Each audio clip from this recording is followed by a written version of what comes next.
Welcome to this episode of Skift Meetings Podcast, the podcast for curious event professionals embracing the future of business events. My name is Andrea Doyle, and I am the executive editor of Skift Meetings. In this episode entitled Building Human Connections and Communities, I have the pleasure of chatting with Gregg Talley, the Chief Executive Officer of Talley Management Group. We talk about subjects including how he grew up in the industry, the value and impact of business events, how it's important that the industry come together to speak with one voice globally, how AI is forcing companies to define why they exist, the importance of data mining to understand audiences and what they want, why he is a big proponent of a global pricing strategy, and his passion for social impact and advocacy. I hope you enjoy this conversation as much as I did, and I invite you to check out other episodes of the Skift Meetings podcast with tips and insight from today's most influential event professionals. You can find all the episodes on our website or subscribe through your favorite podcast service.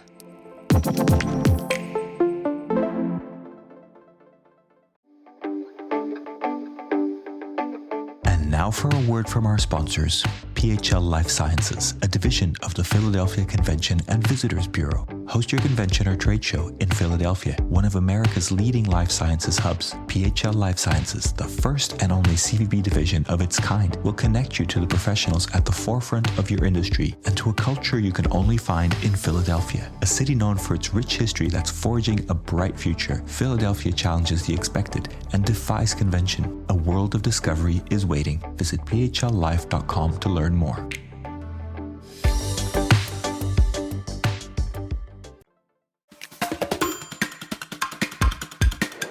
So if you would just want to introduce yourself, that would be fabulous. Good day, everybody. I'm Gregg Talley, CEO of Talley Management Group, and we're an association and event management firm that works with U.S. national, global associations, and also have an affiliated association event management firm based in Africa, in Kenya. And you're an event planner as well, isn't that correct? Yes, absolutely. Can you start by telling us about your journey as an event professional? And it would be great if you could start when you first encountered business events and take us to your current role today. Sure. Yeah, it's funny because we always talk about in our industry how people kind of fell into it, or how did you find it? And I actually followed my father, who fell into it. So he was a 25-year employee of Mobil Oil, and then got a call out of the blue from a high school colleague who at the time was publishing major medical journals based here in southern New Jersey. And the volunteers kept asking for him to take on more and more of the management of their associations.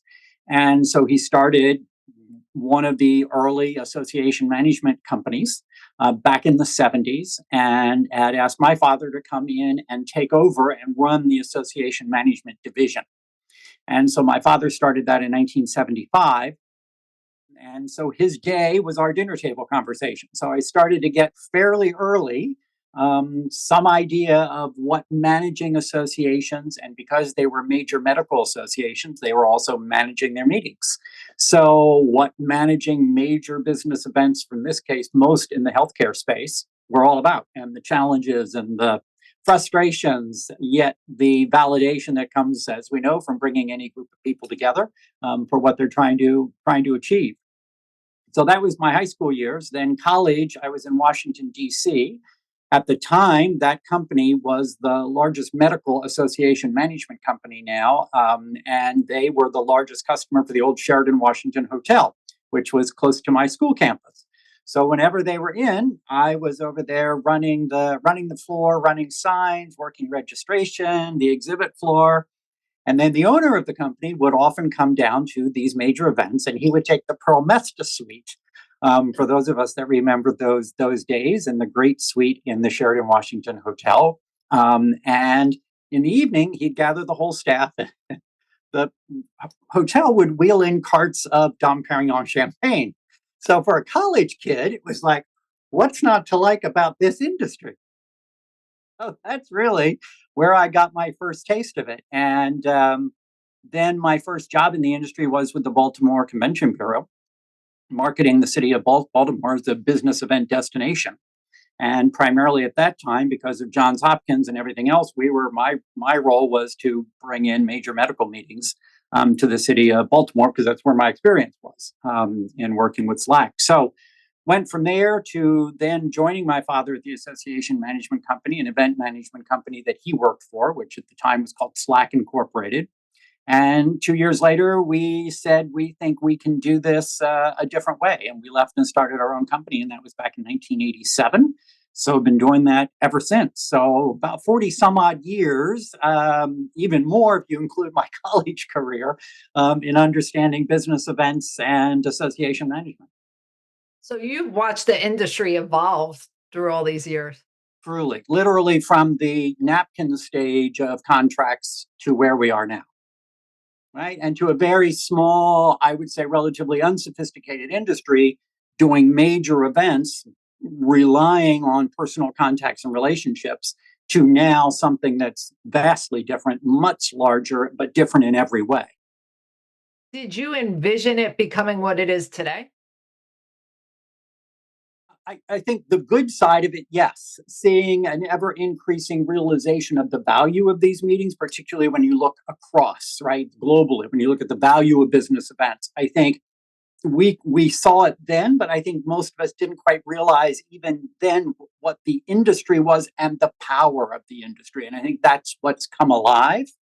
So I think that's all on the positive side. And then building up a legitimate whole value chain to support what we do, to make it a huge industry. It's been well documented by EIC and around the globe for what it represents in terms of both direct and indirect benefit to countries and destinations. So I think that's been really great to watch that grow and that realization sink in. I think on the challenging side, I think, the legalization of our industry, certainly the transactional monetization of our industry, I think has all become a little more problematic in terms of both on the legal side, who's responsible and who's liable for what. And we're now running into 25-page contracts routinely for a small meeting, to the bigger issues around, does the business model still work? And how different is the business model all around the globe, depending on where you're doing business. So it's really interesting. And that's one of the best things I love about doing this globally is there's the US model, European model, rest of world model that's as different in Africa as it is in Malaysia. Do you feel that the industry still needs work as far as getting the message out as Mm. to how important it is and how much it injects into the economy? Totally. I have been frustrated for probably most of my professional career that we really haven't yet come together as an industry to speak with one voice. Our terminology is still all over the place around the globe, and I recognize that's a tough nut to crack. But MICE is still very prevalent in parts of the world, and people don't understand what that means. We haven't all agreed on even the business events term globally. So I think we've lost, or we have not yet found a way to speak with one voice globally about the value of the business events industry. And I think that's a shame. And I think our industry association should do a better job at that. I think EIC has come a long way with doing the calculator and the speaking about the value of business events and actually measuring the value of business events in countries and setting up that model, which I think has given us the basis to be able to speak a little more authoritatively about what our industry represents. But as you and I both know, it's the dialogue around the iceberg, which is another organization that's done a good job internationally talking about the business case. There's so much more below the surface, like an iceberg, to what the value of business events bring to a destination than just the economics. And we tend to just talk economics, and that's not where the real value lies. So, how can we get that message out there? I think part of it is, it's tough to talk about what you can't measure. And those things that are below the surface, the knowledge transfer, I don't know how anybody would figure out, how do we measure that knowledge transfer? How do we measure the impact of bringing global leaders in XYZ industry into a destination? And over time, the results of those business connections, the inbound investment that's made, everything that happens. we haven't yet been able to really measure that. How do we measure taking within that same industry, national experts that have now enlarged their network to the global experts and become part of a bigger industry? How do you measure that? So I think we really need to turn our academic communities loose on this and say, give us a model. Do some research about how we could measure some of this, because I think once we intuitively know it. We have case studies that show it, but we haven't really measured it. And I think until we can marry that measurement with the quantitative economic measurement, then we've got the story and the data to prove it. Because right now we're kind of left pointing to destinations and how they've used business events to do exactly what they want, grow sectors, grow their entire economies based around business events. And that's really what Singapore, and you could argue Australia, and particularly the main Australian cities, have been wildly successful at. Convincing their policy leaders about the full value of business events, and then bringing those global events to their shores and fighting above their weight in the industries that they want to grow in. So, in order to be respected, do you feel this is an initiative that's going to have to get more power behind it? I think it should. In other words, we're already respected on the sheer economics, because we can prove what that represents. And I think they said our whole global industry, we'd be like the 13th or 14th biggest nation based on the value of the global trade, if you will, in business events. But there's so much more beneath that, but we can't quantify it because we haven't been able to measure it. Yeah. And that is just so important. Yeah. Yep. Um, Switching gears for a minute, I Yeah. was interested in finding out what event you've organized that you're most proud of. Yeah, I am incredibly fortunate to have had one client for almost my entire professional life in doing business events, and that's the International Convention for Alcoholics Anonymous. And it happens once every 5 years. It's around 50 to 60,000 attendees, and I am in the process of doing my eighth event for them in Vancouver in 2025. So I have done this literally. I had them pick them up as a client in 1985. 1990 was my first one, and I've done them every 5 years since. And it has been remarkably rewarding to serve the fellowship, but also by doing an event of that size and scale, we're really testing the limits of destinations, and it's a great exercise to plan and stretch and teach people how to do something of that size and scale. So I've been very, very fortunate, and that's my signature. And this is held globally. It is only North America. So this particular client only operates in Canada and the US. AA operates globally, but it's a very decentralized model.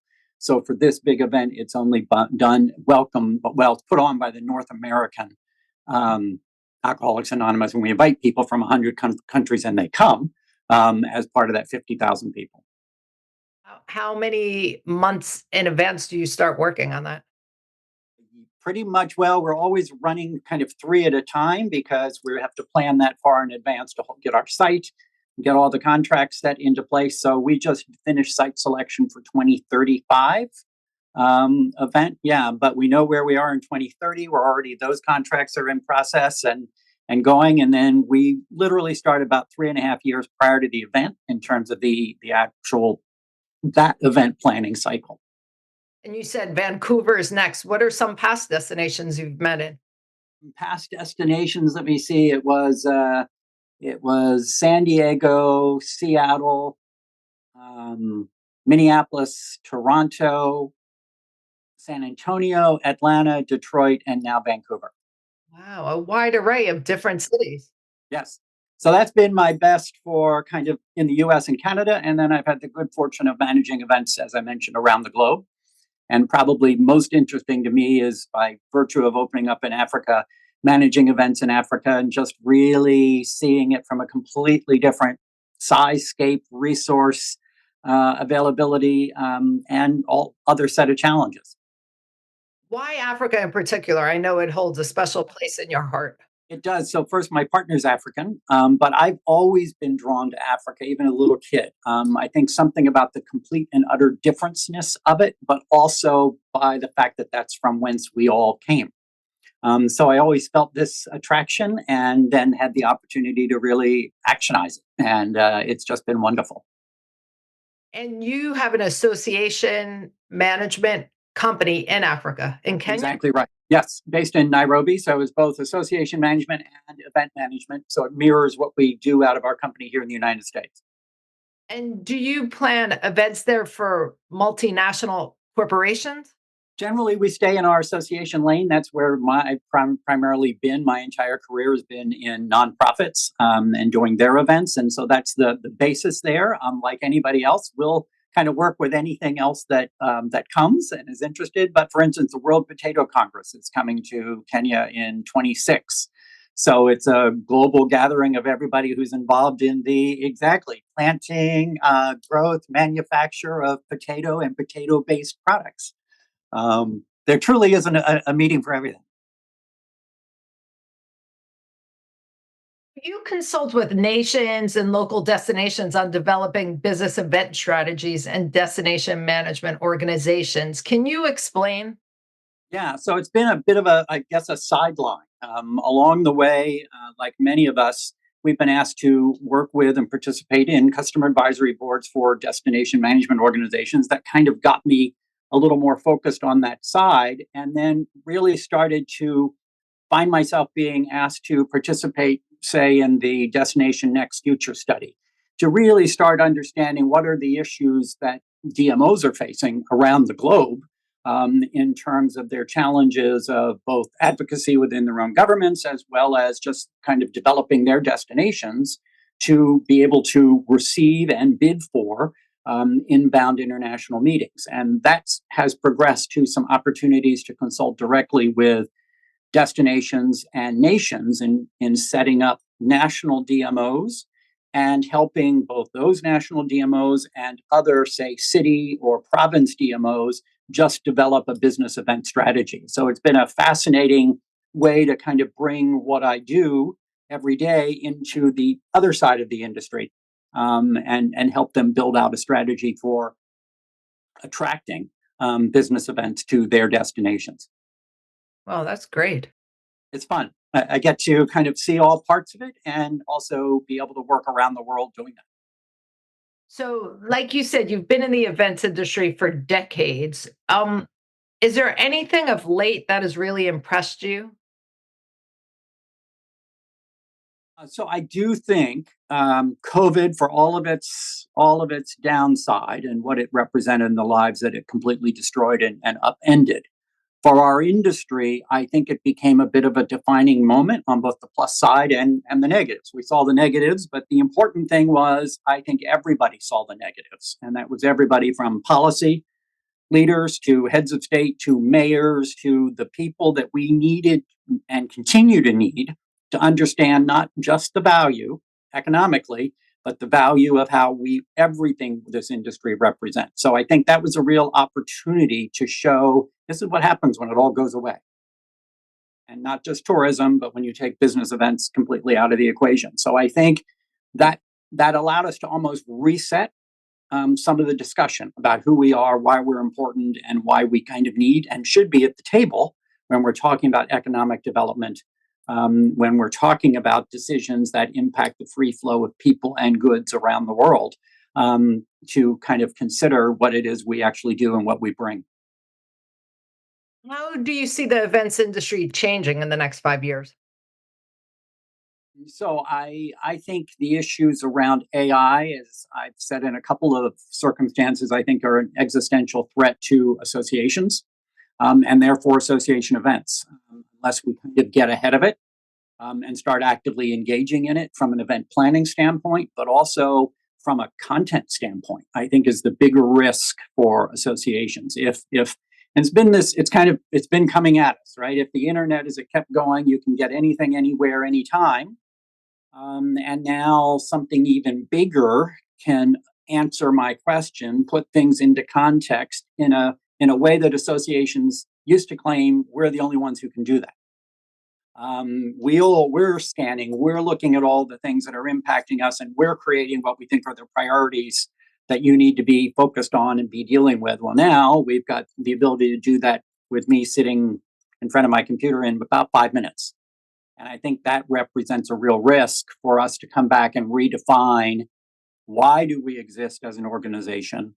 What else do we need to be doing and should we be doing in light of this world and these changes to again prove our value to our stakeholders, whoever they may be? And from an event standpoint, I think it really comes down to, how is my event going to be the must attend event in the industry, in the sector, in the space? And I think prior to COVID, we were doing kind of fat, dumb, and happy. We had a lot of events in any given sector, in any given space, and a lot of us attended a lot of events. And coming out of COVID, I heard immediately out of that, and subsequently, so now 3 years out, people saying, yeah, I'm not doing as many events. I don't have to, or I don't want to, or it's too difficult because of the travel, because of everything that's in our world right now. So that means people are not going to as many events in their sector, whatever that may be. They're making choices. And if they're making choices, how do we as event owners and event planners make sure one of those choices is mine, my event? And I've been surprised, given that we haven't seen, I think, a more focus on intentional event redesign to really drill down on what's going to ensure that my event is the event they're going to come to no matter what. And I think that's for a variety of reasons. I think, we're all creatures of habit. We came back. Yes, we maybe need to make a little tweak over here, but otherwise, let's just come back to what we were doing. And I think we're missing, the generational issues, what our next audience, our next member, or our next stakeholder is going to want. So I'm not sure we're actually mining that and being really clear on understanding what their needs and wants are as it relates to events. I think we're kind of missing, and this is regionalized around the globe, the importance of sustainability, some key things to that next audience group that should impact what we're doing. I think we're kind of missing the ability to separate out what's information we should be delivering, but doesn't have to be in this setting. And let's figure out how else we can deliver that versus, no, what's the uniqueness of getting these people together in this space and time face to face that we should be doubling and tripling down on in terms of what can I hear? What dialogue can I hear? What can you bring together to make me think about what it is we're doing in a completely different way? And we have the unique ability to do that when we bring people face to face. But I'm not sure I'm seeing a lot of groups be really intentional about redesigning that and unpacking. Because the other thing we continue to hear from every audience is, my brain just can't stay engaged from 7 a.m. until 9 a.m. Cannot do it. But I don't see anybody creating those white spaces. I see very few groups kind of opening up their meetings to allow for kind of either engineered networking or just plain free space and time for people to digest and connect in however they choose to do that. I think that puts us at risk. We know number one and number two, the reason people come: education and networking. Everything has said that forever. Yet we have program committees and event owners who think they have to cram it all in there at them. And what the neurologists keep telling us and neuroscientists, our brain doesn't work that way. Right. We can't do it. And it's just fascinating to me. And even in science and medicine, which most of our meetings are in, they're just not willing to change how they present and feel they have to present from morning till nighttime. It's crazy. And it's interesting you say that, because survey after survey comes in and says networking is the number one reason we attend events, but it doesn't seem that there's any specific networking. It's Right. just kind of like, here's a cocktail reception, go at it. And that's not the easiest way to network. No, absolutely not. And clearly there are some groups that are trying to do what a term I'm hearing is kind of engineered networking, where we're really creating this intentional remix of the group as many times as we can, right, throughout the event. So, it's going to be geographic, it's going to be by sector within whatever your industry is, or which side of the industry you're on. It's going to be by, whether you like cats, you like dogs. There's so many different ways we can do it to spark people connecting in ways that could accommodate even those people who are not comfortable in those situations. Yeah. And also, just you talked about generations, and it again, studies show that the new generation are going to be even more picky as to what events they attend. They're not going to attend an event just to attend an event. Exactly right. And so this is where I think, as I mentioned, I think we're not the event owners, whether it's the association or whoever owns the event, we're not doing enough data mining to really understand our audience and what it is they want, and getting down to the nitty gritty of that. What's the topics? What's the type of presentation style? What's their ideal mix between education and networking? What would they like to see in networking? What's critical to them? And I just don't think we're paying as much attention to that and then acting on it as we should. Are you ready to celebrate your successes in the world of meetings and events? The Skift Meetings Awards are back for 2024, recognizing the most innovative business events companies across 15 categories, and we want you to be a part of it. Winners will feature on Skift Meetings, sending a clear signal to events professionals around the world that these are partners they can rely on. The final deadline for submissions is June 11th. We encourage you to start your submission today to secure the best entry rates. For more information and to start your submission, head to live.skift.com. Because like you said, the same old isn't. Yeah. And to your point, they're telling us that loud and clear. Right. And that is maybe bringing in more technology. That is doing things different. And I just don't see the focus change on that, which means we as owners are not making the appropriate case to leadership about the risks of not doing it, or about why we need to be doing different things, or why we need to take this sacred cow portion of the event and push it to on demand, because it just isn't bringing people in. So I think there's all those sorts of things that we have to do a better job. And if we have the data, then we can build a better case to go to leadership and say, we have to change this event. And like you touched upon the pandemic, we learned during the pandemic, we can get education virtually. Yeah, exactly. Exactly. And I think that's the other piece of this that has worried me, is that one of the things the pandemic did when we did all go virtual was it allowed some voices and some people at the table that didn't otherwise get a chance to be at the table because they were too low on the totem pole to get budget to travel, or because they were from parts of the world that simply couldn't afford to travel or couldn't get the access to travel. And then we all have gone back to what it was, and we've lost some of that. And I worry that, that was creating a kind of more level playing field, particularly again for underserved communities in whatever industry and space it is.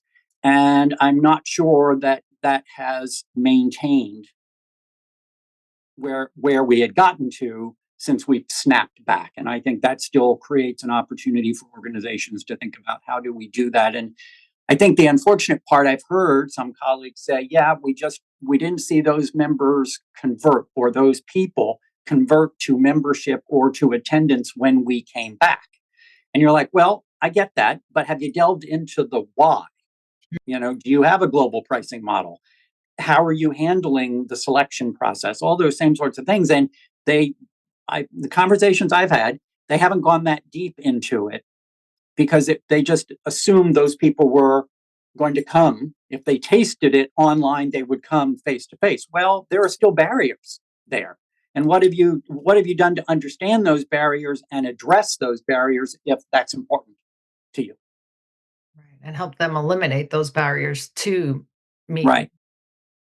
Or if it's not important, have you made a decision, a policy decision that that's not important? Meaning, has there been a conversation to say, yeah, we realize by not having a global pricing strategy, we are Xing 2/3 of the world out of the ability to participate.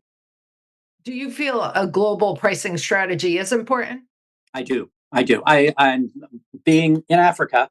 and kind of for years traveling through the global South, I think this is going to be one of the defining issues going forward for us is how do we better integrate the global South and the global North? It's happening in ways people don't like because they're marching north, literally. And if we don't kind of get our arms around this, I think, and help those societies build and engage where they are, they're going to keep doing what you or I would do for our families under the same circumstances. Not safe, can't get a job, can't feed my kids. I'm going where I can. And we would do the exact same thing. So I think we've all got to get a little more invested in saying, how do we support the rest of the world come up to a level where they don't need to come north? And not because and let me just also be clear, not because I don't want them. I am all for the globe coming together as we were starting to see before the pandemic and before some of the other regionalized and global conflicts have come. I get concerned that we have seen the high point of that globe coming together that we saw prior to the pandemic when you could have fully global meetings with all of the globe represented. And I think we're seeing that fracture back apart again. And I'm not sure we get that back. What would it take to get it back? I think we passed that point because of the way the geopolitics is starting to work. I think you're going to have a real tough time getting that back to the table because we're really drawing some pretty clear lines globally for those geopolitics, and it's going to be problematic. Associations used to be able to kind of slide under the radar and, oh no, we're going to bring, we can still do it. But we've heard some things out of parts of the world where we could see governments saying, no, you're not going to participate because you're essentially sharing technology or sharing what may be the next technology. And we don't want you to do that. Yeah. Huh. Plus, look at our challenges with immigration. Look at our challenges with visas for people to come, and that challenge is only getting worse. And we're seeing it everywhere. It's a problem within Africa, and Africans keep saying, what are we doing to ourselves? We're creating barriers for us to even do business with each other here on the continent, let alone go north. So it's not just a problem between North and South, but even within areas of the South where, again, for many of the same reasons, we're creating these barriers. But that's limiting the growth, it's limiting the integration, it's limiting people's ability to live. If you could change one thing in the events industry, what would it be? Wow. So one of the conversations we had during the pandemic, there was a whole lot of talk about the business models need to change because who was paying for what seemed to be out of whack. Meaning, in one just example, certainly here in North America, we kind of load a lot of costs onto the exhibitors, and that gets us free stuff from our decorators. And then we have this ongoing business model of contracted room nights determines how much free space we might get.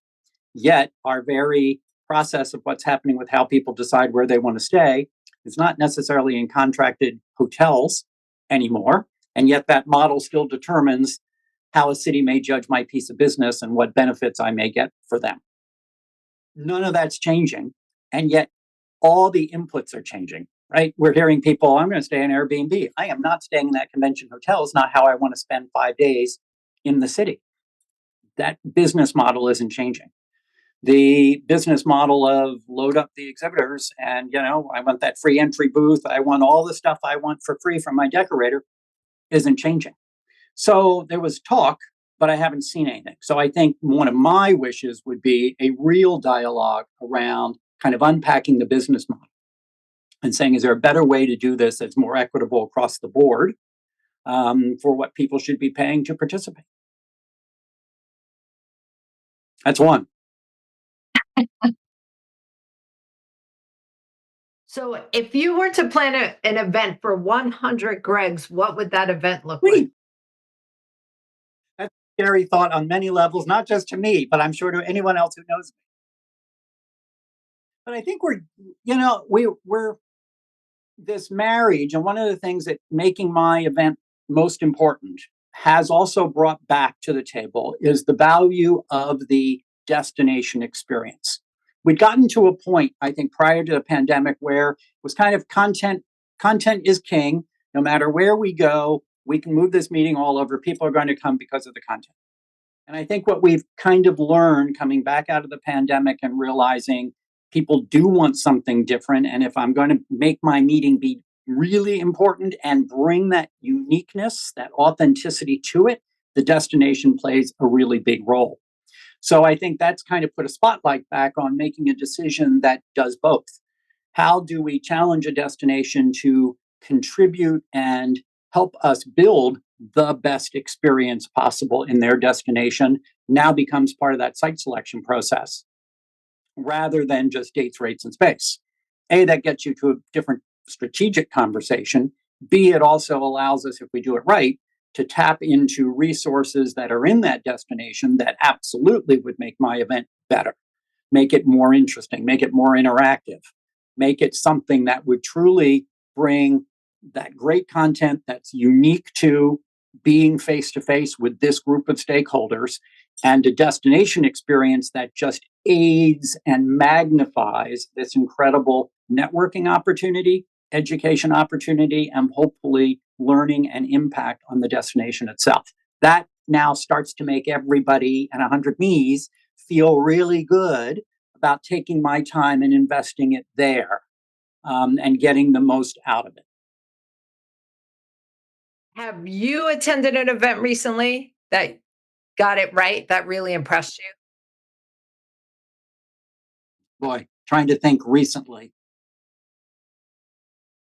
Can't say that I have, which is a little problematic, I recognize. For all the reasons we Yeah, just chatted about, I guess. right. Yep. I think some of our industry events are trying and doing some interesting things. I think trying to look outside the box when it comes to sponsorship and calling it activations or things like that, but that are allowing a little more creativity, and a little more areas of interest outside that session room when you don't want to be in that session any longer. So I'm seeing some things. The idea of festivalization of events, which is kind of what that comes under, I think makes a whole lot of sense because all of our brains work differently.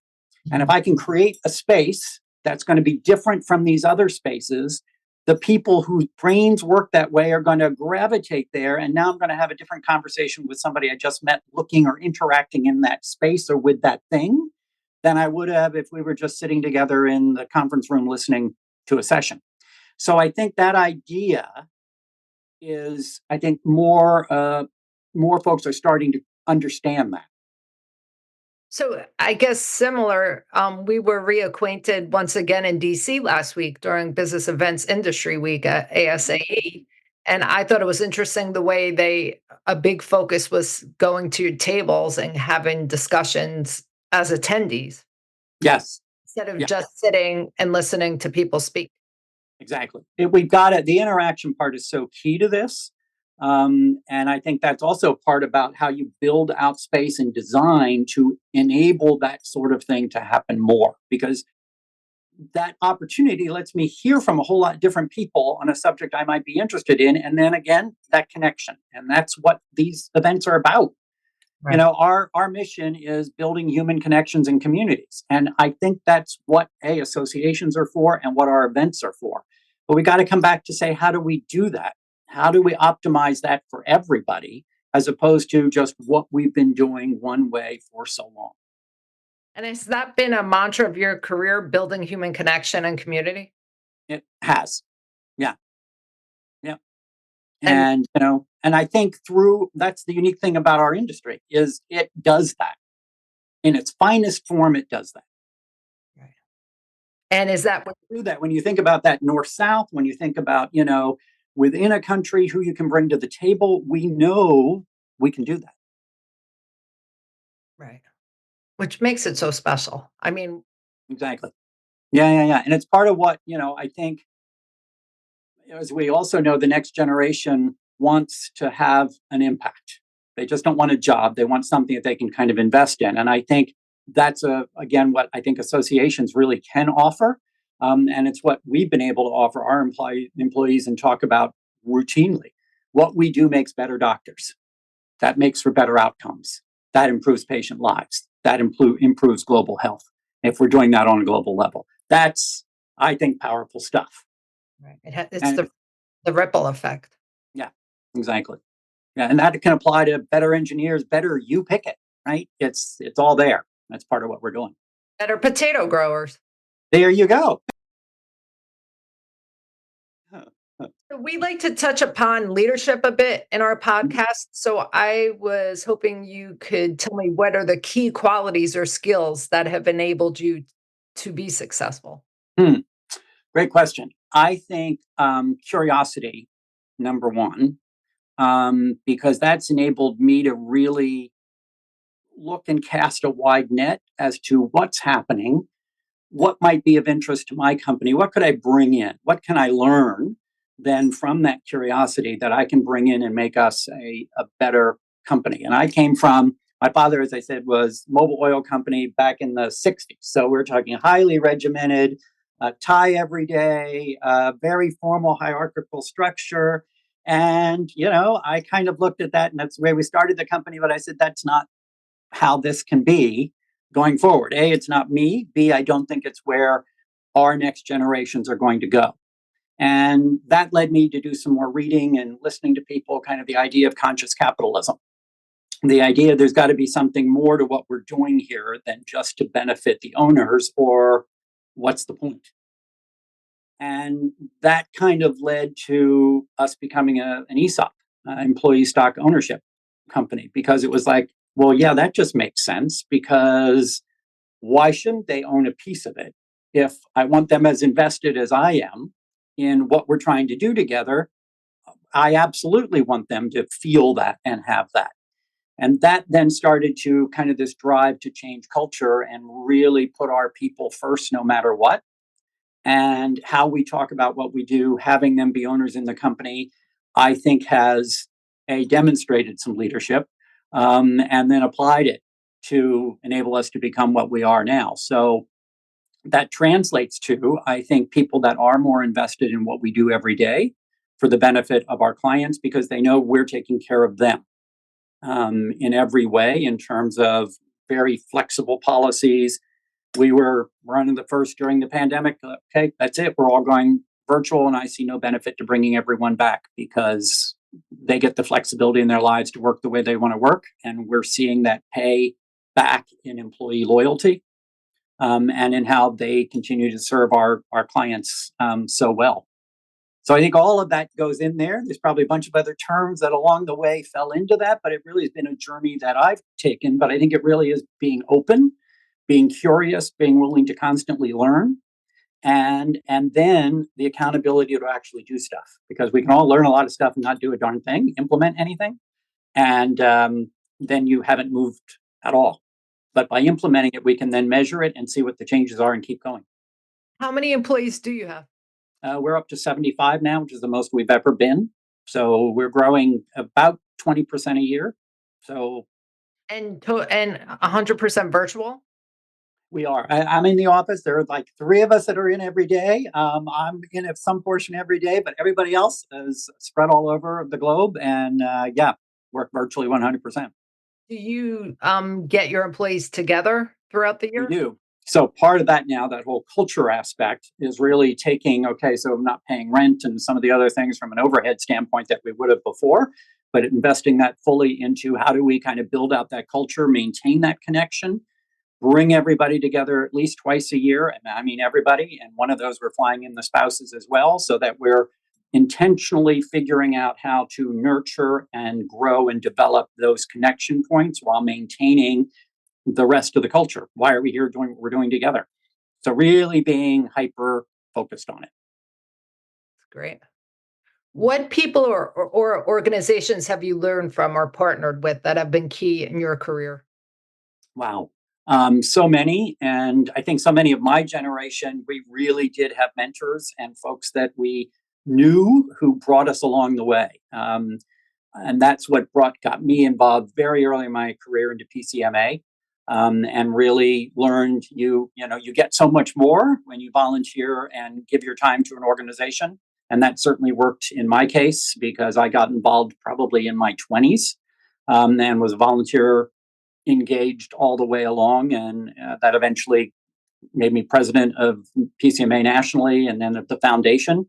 And all of those give you leadership opportunities. All of those give you a network that you then use and build from, which I've been able to do. I've then been actively engaged in ASAE, actively engaged in ICA, the International Congress and Convention Association, where I was on their board. So that engagement allows you to continue the curiosity, continue the learning, continuing the networking, that you then bring back into both your life and your business. And then lastly, one of the things I would give a lot of credit to is when you reach and you're running your own company, who's holding you accountable? At the end of the day, if you're the CEO, who's kind of challenging you? And so I got involved in a CEO coaching group. There were several of them out there. Vistage is the one I happened to land with. And it puts me together with 18 CEOs in a whole range of businesses once a month, and then with a coach. And we do just that. You Talk about accountable. Yeah, and then hold you accountable. Okay, give us your issue. We're going to give you input. You tell us what you're going to do, and then you report back on what you did and what the results were. And what's the name of your group that you It's believe? Vistage. Yeah, it's Vistage, Vistage, and that has given me. They're probably very responsible for my success. When I look back, I've been in it about 16 years, and I would say they are mostly. Yeah, yeah. This podcast is not sponsored by them. But when you think about it, right? Because we're up here, if you're privately held, you don't have a board of directors per se. That might be family members or something. They're not going to necessarily hold you accountable. So for that group to kind of say, okay, you identified a problem. We're going to give you ideas of how to fix it. You decide how you're going to do it, but then come back and tell us what you did. Don't come back and tell us you still have the problem. That's great. Yeah. So you're also a managing partner of two association management companies, one in Africa and one in India. Can you tell us a little bit about those ventures? Yeah. So India has actually kind of fallen through. We've had challenging kind of developing the partnership model that we need there. So India. So it's really Africa. Okay. That is the focus, and we launched that company now about 6 years ago. And really designed to do not just what we do here in the US, so provide association management services to African associations at the national, regional, and Pan African level, and they're managing their events, but also help anybody looking to come onto the African continent. So international associations that might want to come on to the to the African continent, help them understand what's going on the ground, build a strategy for how they could look at joining and coming onto the African continent. So those are our primary markets. And then lastly, identifying gaps and starting new associations where we see an opportunity, new associations or new events. So it's been fascinating, as doing business in any other part of the world is, but it's been really, really fun. And one of the things that I think has come out of this, where it's been the most interesting for me, is on a pro bono basis, we launched the African Society of Association Executives, and really designed to mirror ASAE, but in Africa, nothing like that existed. And in many cases, the association executives didn't know they were part of a global profession, let alone had connections in their own countries the way we do in the American association community. So we do development seminars and training seminars in countries all around Africa. And in many cases, these are the first times these executives have been in the room with each other.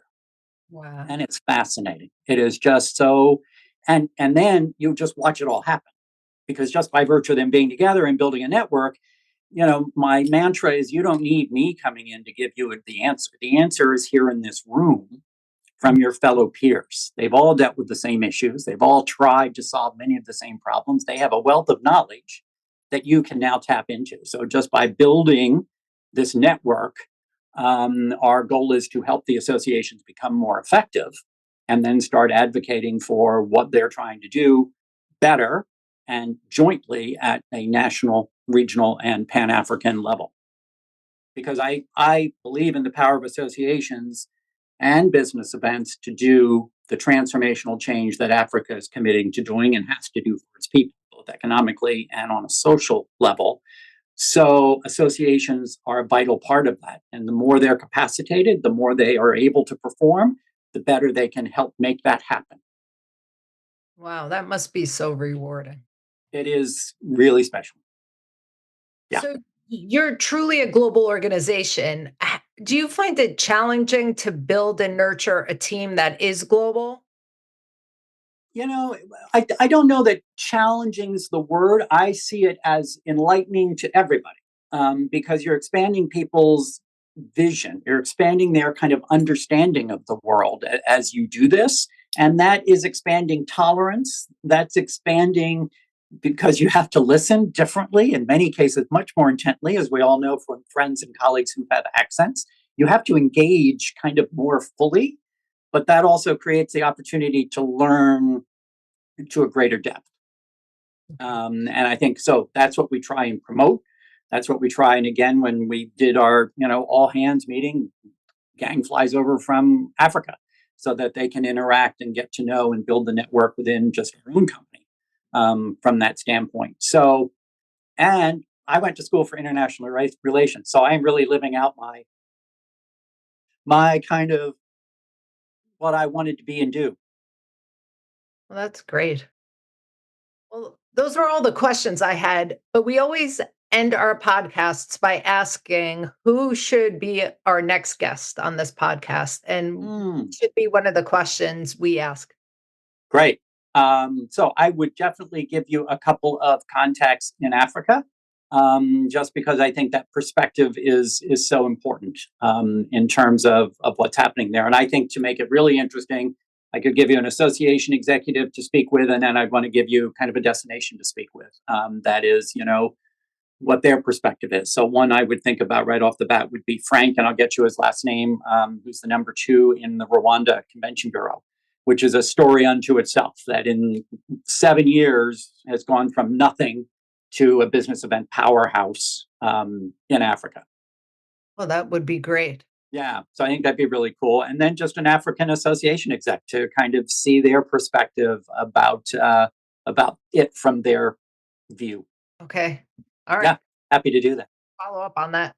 Well, it's always such a pleasure. You're so enlightening, and I really do appreciate your time. Absolutely. Always love talking about, well, we all love talking about ourselves, but I love talking about this industry that's really been part of my life for most of my life. Well, thank you again. Take care. Good to see you.